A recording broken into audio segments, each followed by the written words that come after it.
இந்த வருஷம் மாம்பழ சீசன் இப்போ தான் விறுவிறுப்பாக போயிட்டு இருக்கு.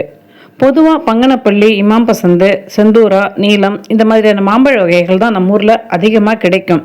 ஆனால் மத்திய பிரதேசம், கர்நாடகா, சத்தீஸ்கர்னு இந்தியாவோட பல மாநிலங்களோட பெஸ்ட்டு மாம்பழங்களை சாப்பிட்டு பார்க்குற வாய்ப்பு கிடைச்சிது. அதோடு இல்லாமல் நான் சாப்பிட்டது எல்லாமே இயற்கை வேளாண்மை விவசாயிகளோட ஆர்கானிக் மாம்பழங்கள். அந்த விவசாயிகளே விற்பனையாளராகவும் மாறி இந்த பழங்களை பண்ணை விலைக்கு விற்பனை பண்ணுறாங்க. அப்புறம் சர்க்கரை நோயாளிகள் கூட சாப்பிடலாம்னு ஒரு வகை மாம்பழம் விற்றாங்க. ஆச்சரியமாக இருக்குல்ல? நீங்கள் சாப்பிட்ற மாம்பழம் இயற்கையாக பழுக்க வச்சதா இல்லை செயற்கையாக கெமிக்கல்ஸ் போட்டு பழுக்க வச்சதா, இதை கண்டுபிடிக்க 2 டிப்ஸு சொல்லியிருக்காங்க ஒரு இயற்கை விவசாயி. வீடியோ முழுசாக பாருங்கள், நிறைய புது விஷயங்கள் இருக்குது. வாங்க வீடியோக்குள்ளே போகலாம். நான் இன்றைக்கி மாம்பழ திருவிழாவுக்கு போனேன். நபார்டுன்னு சொல்லப்படுற விவசாயம் மற்றும் கிராம வளர்ச்சிக்கான தேசிய வங்கி நடத்தின மாம்பழ மேளா தான் அந்த மாம்பழ திருவிழா. வாங்க மாம்பழ திருவிழா எப்படி இருக்குன்னு போய் பார்க்கலாம். அதிகமாக கேள்விப்பட்டிருக்காத சுந்தர்ஜா, அமரபாலி, மனோரஞ்சிதம், கருங்குரங்கு, தாசேரி, நாட்டி, குதிசா இப்படி வகை வகையான மாம்பழங்கள் இங்கே கிடைக்குது. நமக்கு வழக்கமாக நல்லா தெரிஞ்ச அல்ஃபோன்சா, மல்கோவா, இமாம் பசந்த், பங்கனப்பள்ளி, பெங்களூரா, நீலம் இந்த பழங்களும் இருந்தது. ஒரு நல்ல விஷயம், இந்த மாம்பழ மேளால் விற்கப்படுற மாம்பழங்கள் எல்லாமே இயற்கை வேளாண்மையில் விளைந்த ஆர்கானிக் பழங்கள். மல்கோவா, தாசேரி, சுந்தர்ஜா இப்படி புவிசார் குறியீடு பெற்ற மாம்பழங்களும் விற்பனைக்கு இருந்தது.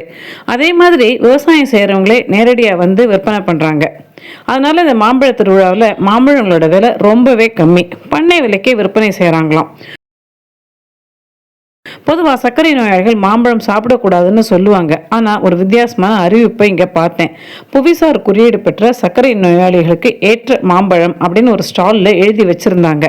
அந்த மாம்பழம் பேர் சுந்தர்ஜாவாம். மத்திய பிரதேசம் மாநிலத்தில் இந்த மாம்பழம் விளையுதான்.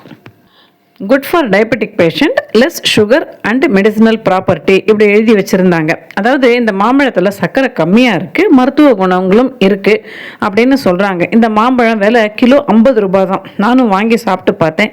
இனிப்பு ரொம்ப கம்மியாக இருக்குது. அதோடு இல்லாமல் மாம்பழத்தோட சிறப்பாக கார்ப்பு சுவையும் சேர்ந்து இருந்தது.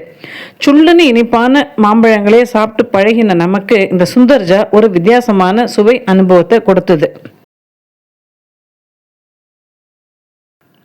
அவங்க சொல்கிறாங்கன்னு சர்க்கரை நோய் உள்ளவங்க இந்த பழத்தை டாக்டரை கேட்காம சாப்பிட வேண்டாம். ஆனால் எனக்கு சர்க்கரை நோய் எதிர்காலத்தில் வரக்கூடாது, அதனால் நான் ரொம்ப இனிப்பு சாப்பிட மாட்டேன்னு சொல்கிறவங்க இந்த பழத்தை தாராளமாக சாப்பிடலாம். இன்னொரு ஸ்டாலில் குதிசா மேங்கோ நாட்டு ரகம் அப்படின்னு வச்சுருந்தாங்க. கிலோ 80 ரூபாய். அதையும் வாங்கி சாப்பிட்டு பார்த்தேன். கொஞ்சம் புளிப்பு, நிறைய இனிப்புமா, ரொம்ப சுவையாக இருந்தது. எனக்கு ரொம்ப பிடிச்சிருந்தது.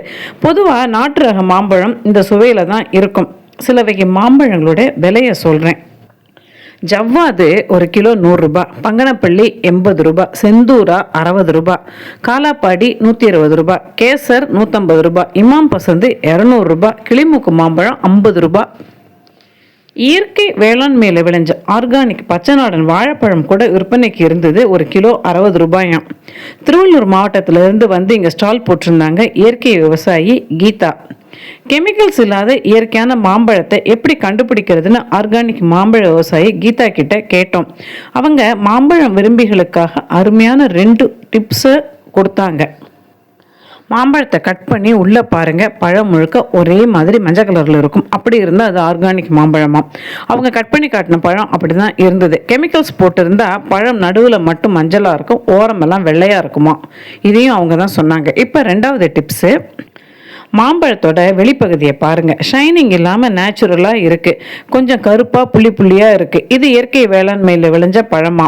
அப்படி இல்லாமல் பார்க்க பளபளன்னு அழகாக இருந்தால் அது ஆர்கானிக் பழம் இல்லைன்னு தெரிஞ்சுக்கலாமா. சென்னை எக்ஸ்பிரஸ் அவென்யூ மாலில் ஜூன் 12லேருந்து 14ஆம் தேதி வரைக்கும் நடக்குது இந்த மாம்பழ மேளா.